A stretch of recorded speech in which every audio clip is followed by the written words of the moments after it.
Taoist Magic Talk Show brought to you by Taoist Master จี师傅 and 天日 Dragon Taoism ผู้亮天尊 Hi everyone, welcome back to the show. This is your G Sifu right here again. Today we want to dig into a topic that don't really fit with the timing, but it's a need to be done. And that is after someone died in your family, okay? After someone died in your family, how is the life or the journey of the dead ones like? And will they come back and visit you and all that stuff? Okay, so, here we go. Professional knowledge. Okay, so when you're dead, okay, when you're dead, let's go back a bit. When you're alive, well, like when you're born, you started off very blurry. Your hearing, your vision, your memory, everything is blurry, and you're weak, and then you start to slowly get stronger and then be able to walk, and then you'll be able to memorize things and learn things and so on, right? Okay, when you're a ghost, like when you are dead, the same kind of process actually applies. So you do not start off like a Superman and can like suddenly know how to travel all the way back here and then find people, okay? You have no knowledge or like you don't even know what's going on. It's like, yeah, you might know you're dead, but you don't really know. You're still in the blurry state, okay? So a newly died person, you will feel like well, let's say you're like on the bed and you're dying, okay? You will lose your senses. You will start to go into a sleep state, and then you slowly start to like sink down. You feel yourself is sinking down, and you get into this blackout mode, and then there will be a period of blackness, and you feel very quiet, very like everything stops. It's like you're super quiet. At this stage, well, you're like super quiet, blackout, calm state. You're not actually dead yet. So some people at this stage will come back to life the next day and say, "Oh, I came back from the dead." Okay, it's not. You're not completely dead yet. Okay, so after that state of you feeling like that, what happened is when you're totally dead, right? You will go into a flash of white, and then you enter another dimension.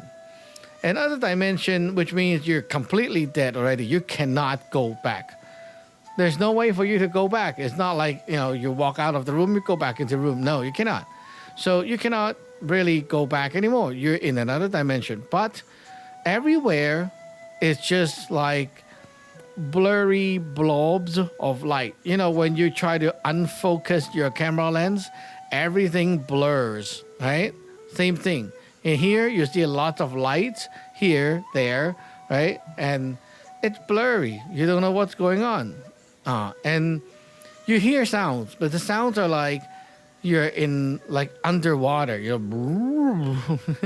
Right? You don't know what's going on. And it's a stage of fear and panic because you don't know what's going on and you cannot control yourself. And you have no body, right? You have no body. The thing is, you don't, like, you're not here. You don't have your old body. But soon, as your vision develop in that dimension, you'll be able to see yourself. There is actually a form of you.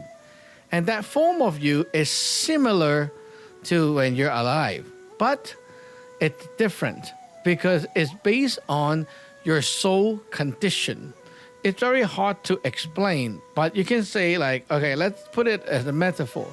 If your soul is very healthy, then you look more like strong.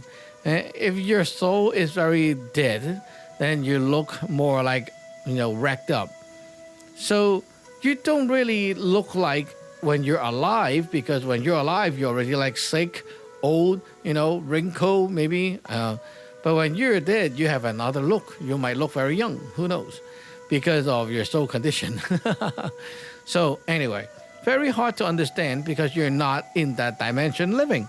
But it's fine. You get it. It's like you don't look like here, but you kind of, look like you, and you have a body. You have like a form. You look like a someone. And eventually the world there becomes more and more clear to you. But you will still be not knowing what's going on because no one tells you, right? So yeah, all you have to do is wait and see. And it's pretty scary during that state. So eventually in that dimension, you will eventually bang into something. And it depends on what happened to you in this transition state. It's like if you have, let's say, if you're not lucky, okay? You're not lucky.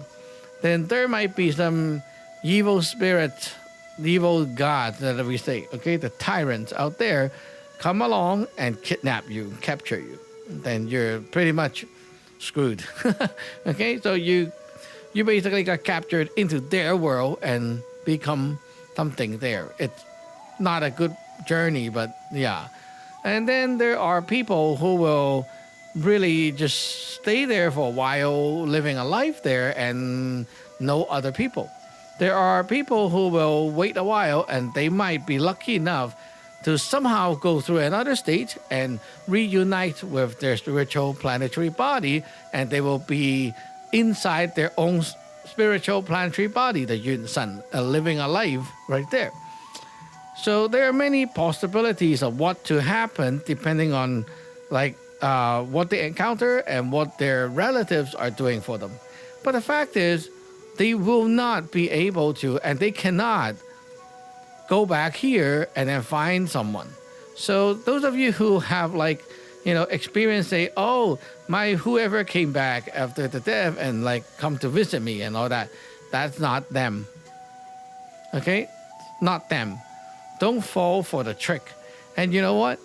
Evil spirits, evil tyrants, evil gods out there, they are like a scammer. They are like pro scammer. They know how to deal with human beings, and they know your weakness. Your weakness as a human being is always your emotion and feelings. Right? Oh, my whoever is dead, I'm so sad. Now I can see them again. Wow, I'm so happy. And then suddenly you fall for it. Anything you say, I'll do for you. You want a house, I burn you a house. That's basically what happened to people. Living beings are so feeling driven. And that's how the evil stuff got you. And a lot of people fall for that because there are many traditions in the culture, especially, I don't know, Western one, but Asian one, they're all screwed into that stuff. Totally screwed. Because of what? Because of movies, because of fictions, novels, all of those stuff that is not real, and it got spread out so badly that everyone took it as oh, that's how it is, And they read the books or watch the movies and they believe that's how it is, Things got passed around so much that even it's not the case, it became the truth. And yeah, well, what happened if you actually believe that is the whoever that came back? Well, you accepted that's them. Then, well, whoever that is, right? The evil god that is trying to disguise himself as your ancestor, they will become your ancestor. They will scam you. They will it's like you just open your bank account with your password and you let them take money, and they will be after you for quite a while. While you still don't know, because they won't reveal their true faces. The scary thing is in the dimension 6, which is the spiritual dimension. That's where the ghosts, those dead people, are, and also where those evil spirits, the evil tyrants, can travel to. That's where they are as well.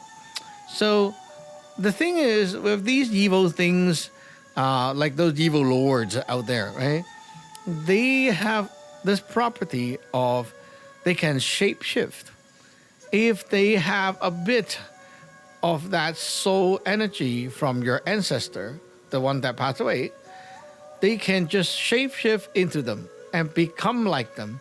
And they can like show you, like their appearance as your ancestor, and you will believe it. And they can also steal memory. That's a freaky thing. They can read minds. They can steal memory. Like inside your memory, that's how your ancestor talks. They will be able to talk the same way, disguise themselves. Oh my, it's like a hacker, right? The hacker can do anything in disguise, and you don't even know. Like you cannot find out. And yes, you are doomed because you're like doomed to be bullied. You have no way to fight this stuff. So how do you defend yourself? Well, just not to believe it, right? If you see some like ancestor, dead people come back and find you, right? Think about it. When you're alive, you never one day you can just, let me go down there and find them. You cannot do that, right? How can they do that to you, right? So don't believe in it, but don't ignore it. Hey, I don't believe it. I'm not going to talk to you. And then you just turn your head around. That's not going to work. Why? Because the evil thing will keep trying in other ways to convince you. For example, they can pretend to be your father who passed away. And then they tell you, you will have a disaster coming. You got to watch out. I'm just here to tell you. I am just here to care about you because I have seen your future, whatever, right? And then you believe. No, you don't believe it. You're like, I'm not going to believe you. Let me turn my head around. Okay? And then you don't believe it, right? That evil thing will make it real. They will create the accident for you. And then they will be like, make you crash your car or something. And then you're like, oh, shoot, that is so accurate. Oh, my God. It's so freaky. I got to, and then you find a medium and whatever, right? And then you want to channel to them and say, oh, I want to know more. How do I and then, you fall for the scam. That's how scammer works in this world. How can you not know? Right? Con artists, scammers, they do setups. And that's the same thing. Those psychics or mediums who claim to be able to channel to your ancestor and crap, don't believe any one of them. Yeah, I'm dead on here. Don't believe any one of them. Those people are the ones who need help. Okay? Because why? If your ancestors are finding you and whatever, right? And that's the evil thing at the back doing all that trickery. Okay? When this medium try to channel that ancestor, what's going into the medium is actually that evil thing. And they can put on the whole act to scam you even more. So you see, you're opening the door for ants to come into your house. It's crazy. Don't fall for it. So if we Taoists have a case like that, and what do? Do we negotiate? Do we find out who that is and so on? You don't need to. What you need is truly exorcism. Kick the evil's butt. Kill that thing. They break the law and cross over to mess with the human side. That they deserve to be killed. That's basically what it is. Right? It's like a virus just came in. It's time to kill it. There's no negotiation, no investigation required because there's no logic behind that how your ancestors suddenly, think about it. When they are alive, they cannot be so smart and then be able to travel to the other worlds, right? So when they're dead, how can they come back? There's no way. There's no one teaching them. They cannot be able to know it. And basically, they're dead. They're supposed to be there, right? It's you're supposed to be on your next station. What are you doing here, right? There's no way for them to come back. It's not possible. So if you see anything, it got to be something evil crap at the back. Don't believe it, right? Don't fall for the scams out there, spiritual scammers. So yeah, there's no need to feel any, sadness, sorry, or whatever. It's not your ancestor. It's a scammer, right? Don't believe in that. And there's no way that your ancestor would tell you to like, oh, please, I need whatever. We're gonna like, find me a house, a car, and then burn it. Those are all crazy stuff. I have heard victims saying that, they are negotiating with some spirits, and the spirits say, oh, I need this, I need that. And then like, you need to buy whiskey. You need to buy me a bottle of liquor. You need to buy me some, paper offerings and all that, When I hear it, it's all a scam, right? It's all a scam. They're just scamming you. Do they need those stuff? They don't. They don't need it. But why do they want you to get it? It's because just to make you panic, right? They want to make you be convinced. The more you fear, the more you commit, the more you're like convinced that they are real. They are the one that you need to listen to.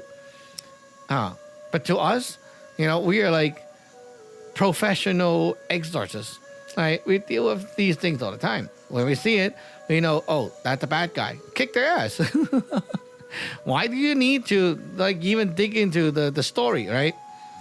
Oh my God. So many people out there who claim to be able to deal with spiritual cases all fall for this kind of thing. Because it's like, oh, maybe what if that is really the ancestor and then we hit it? And then what if it's really their father that came back? What if? You're scared, right? Yeah. Because why? Because they're not knowledgeable. Because they don't know what they're doing. I can tell you. These people are not qualified to fix people's spiritual problems because they don't even know what's going on. They cannot see through it. You cannot see through the evil craps. You cannot see their evil side. You cannot see through their setups. You're not qualified to be an exorcist. You're not qualified to deal with spiritual stuff. That's the end of the case. They got to close the door and not do this kind of business. Right? Those who know, when they listen, they already know. It's like, it's impossible. You're being scammed. It's like you got scammed by email scams, and you see, you hover that cursor over the link that tells you to click the link, right? You hover over it, the image it's a PayPal button. You hover over it and it goes to some weird site. Already it's a scam, right? Like, come on. And then, these so-called wannabe master will say, oh, what if it's really PayPal? What if? And then, all that what if. And, I just want to tell them to go home. You don't belong in the market. Oh my God.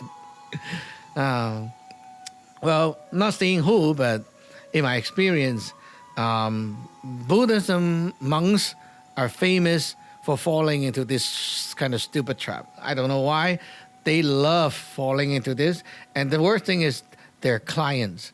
Like you get fooled by things, I'm fine, okay? That's your own problem. But they go around and teach people and say, like, I can help you solve your problem. And then they say, okay, this is this. And they mislead people. That's a big problem, right? And it's like, they are so into this, like, compassion, empathy, and all that, right? But the thing is, yeah, okay, you have a nice heart, but you use it on the wrong side.